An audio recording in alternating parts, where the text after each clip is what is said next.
سرکار نے ارشاد فرمایا کہ لا یؤمن احدکم حتی اکون احب الیہ من والدہ وولدہ والناس اجمعین، تم میں سے کوئی بھی اس وقت تک کامل مومن نہیں ہو سکتا جب تک کہ میں تمہیں تمہارے والد، تمہاری اولاد اور تمام لوگوں سے زیادہ پیارا نہ ہو جاؤں۔ نبی کریم صلی اللہ علیہ وسلم نے ایمان کے کامل ہونے کا بہترین اصول بیان فرما دیا کہ اس وقت تک تمہارا ایمان کامل نہیں ہو سکتا جب تک کہ میں تمہیں تمام لوگوں سے زیادہ پیارا نہ ہو جاؤں۔ تو اس میں دو چیزوں کی ڈیمانڈ ہے، گویا کاملیت ایمان کے لیے دو چیزوں کی ڈیمانڈ۔ نمبر ایک، سرکار کی محبت ہونی چاہیے، محبت کے بغیر کچھ بھی نہیں، اور نمبر دو، وہ محبت سب سے زیادہ ہونی چاہیے، تب ایمان کامل ہوگا۔ اب آپ اور میں غور کریں کہ کیا واقعی ہمارے قلب میں نبی کریم صلی اللہ علیہ وسلم کی حقیقی محبت ہے، اور کیا واقعی وہ تمام محبتوں پر غالب بھی ہے یا نہیں ہے، تاکہ ہمیں پتہ چلے کہ ہمارا ایمان کامل ہوا ہے کہ نہیں ہوا۔ تو محبت ایک قلبی کیفیت کا نام ہے، ایک کوالٹی ہے ہمارے دل کی،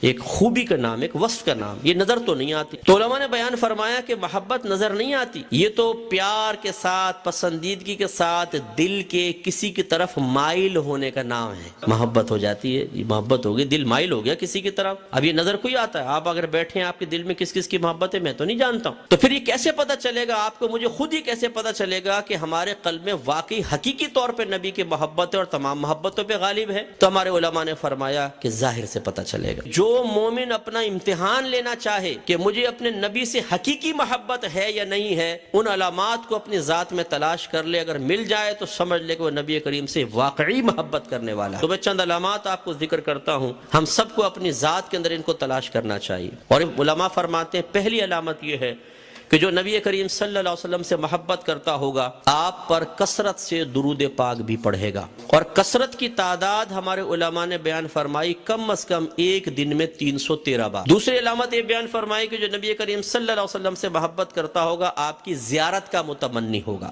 آپ کو دیکھنا چاہے گا۔ ایک صحابیہ تھی، غزوہ احد میں جب مسلمان شہید ہوئے تو وہ اپنے گھر سے نکلی اور سرکار کو تلاش کرنے لگی۔ کسی نے ایک لاش سامنے رکھی، کہا یہ تمہارے والد کی لاش ہے۔ کہا کہ ٹھیک ہے، میرے والد شہید ہو گئے، لیکن یہ بتائیں سرکار کیسے ہیں۔ کسی نے دوسری لاش سامنے رکھی، کہا یہ آپ کے بھائی ہیں۔ کہا کہ ٹھیک ہے، لیکن مجھے بتاؤ میرے سرکار کیسے ہیں۔ کسی نے شوہر کی لاش سامنے رکھی، فرمایا یہ بھی ٹھیک ہے، مجھے بتاؤ میرے سرکار کیسے ہیں۔ پھر بیٹے کی لاش سامنے رکھی، آپ نے فرمایا یہ بھی ٹھیک ہے، لیکن بتاؤ میرے سرکار کیسے ہیں۔ کسی نے کہا بالکل خیریت سے ہیں۔ کہا کہاں ہیں؟ کہا وہاں بیٹھے ہیں۔ گئیں، سرکار کے چہرے انور پہ نگاہ پڑی، قلب ٹھنڈا ہو گیا، سرکار کا دامن تھاما اور عرض کی یا رسول اللہ صلی اللہ علیہ وسلم، جب آپ سلامت ہیں تو میرے لیے تمام مشکلیں آسان ہیں۔ یہ دیکھیں زیارت کی تمنا کیسی ان کے دل کے اندر، قلب کے اندر تمنا تھی۔ اور تیسری علامت یہ بیان فرمائی، جو سب سے بڑی علامت ہمارے اکابرین نے بیان فرمائی، اور جس کو اس آیت کریمہ میں ذکر کیا گیا جو میں نے آپ کے سامنے تلاوت فرمائی، یہ ذرا غور سے آپ سنیے گا۔ قل ان کنتم تحبون اللہ فاتبعونی، اے حبیب ان سے فرمائیے اگر تم اللہ تبارک و تعالی سے محبت کا دعویٰ کرتے ہو تو میری اطاعت کرو، میرا حکم مانو، میرے آرڈرز پر چلو۔ جب تم ایسا کرو گے یحببکم اللہ، تو اللہ تعالیٰ تمہیں اپنا محبوب بنا لے گا، ویغفر لکم ذنوبکم، اور تمہارے تمام گناہوں کی بخشش و مغفرت کر دی جائے گی۔ یہ ہے اصل چیز۔ محبت رسول آسان نہیں ہے۔ ایک صحابی نے عرض کیا رسول اللہ میں آپ سے محبت کرتا ہوں۔ سرکار نے فرمایا جانتے ہو کیا کہہ رہے ہو؟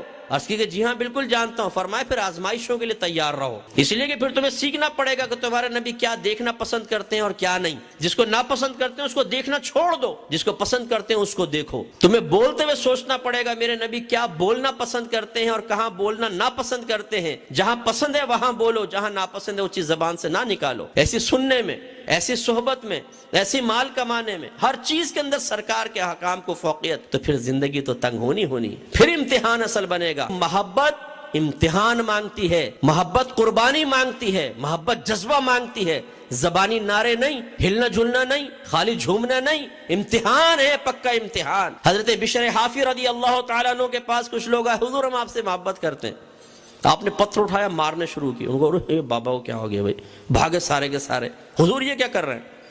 فرمایا تم میری محبت میں جھوٹے ہو، اس لیے اگر سچی محبت ہوتی تو محبوب کی طرف سے آنے والی تکلیف بھی پھول محسوس ہوتے، تم اس پہ صبر کرتے اگر تمہیں مجھ سے محبت تھی تو۔ یہ تو نہیں ہے کہ محبوب کی طرف سے پھول آئیں، حلوے آئیں، لنگر آئیں، پاؤنڈز آئیں، ڈالرز آئیں تو جی محبوب کی واہ واہ، اور محبوب کا کوئی ایسا حکم آ جائے جو نفس کو پسند آئے تو میرے محبوب اپنے پاس ہی رکھے۔ یہ کیسی محبت؟ امتحان تو یہی ہے کہ جب آزمائش آئے تو انسان اس آزمائش پہ پورا اترے، اور نہ صرف خود بلکہ جس گھر کے سرپرست ہیں ان پر اپنی نسلوں کی ذمہ داری ہے۔ یاد رکھیں کہ خود بھی ایمان کامل کرنا ہے، بچوں کا بھی کرنا ہے۔ یہاں تو بڑے آرام سے زندگی گزر رہی ہے، لیکن میدان معاشر میں بس آخری میں بس یہ بات عرض کر رہا ہوں، اللہ نہ کرے کہ یہی اولاد ہوگی جو باپ کا دامن تھام لے گی۔ یہ حدیث میں سرکار نے فرمایا ایک شخص اپنے بچوں کو، بیوی کو حرام کھلاتا تھا، جب وہ میدان معاشر میں آئے گا یہی بیوی بچے اللہ کی بارگاہ میں کھڑے ہو کر کہیں گے کہ اللہ تعالیٰ اس سے حساب و کتاب لے، تو اللہ تعالیٰ فرمائے گا کہ کیا حساب و کتاب لینا ہے، حالانکہ وہ سب جانتا ہے۔ تو اس کی بیوی کہے گی کہ اللہ تعالیٰ یہ ہمیں حرام کھلاتا تھا، اگر حلال کھلاتا تو ہم حلال کھاتے، ہم مجبور تھے، اس نے حرام کھلایا، اور ہمیں نہ علم سکھایا، نہ ہماری تعلیم و تربیت کی، نہ ہمیں گناہ سے روکتا تھا، نہ نیکی کا حکم دیتا تھا۔ تو میرے آقا صلی اللہ علیہ وسلم فرماتے اس باپ کی نیکیاں نکال کر ان بیوی بچوں میں بانٹ دی جائیں گی، یہ جنت میں چلے جائیں گے، اور یہ نیکیوں کی کمی کی وجہ سے جہنم میں ڈالا جائے گا۔ تو ایک فرشتہ ندا کرے گا، لوگوں دیکھو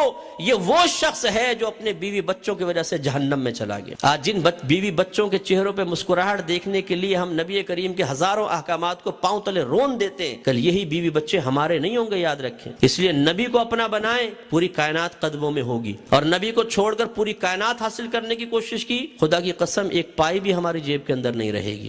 اللہ تعالیٰ سے دعا ہے کہ رب کریم ہمیں نبی کریم صلی اللہ علیہ وسلم سے حقیقی اور عملی محبت کو ثبوت دینے کی توفیق عطا فرمائے۔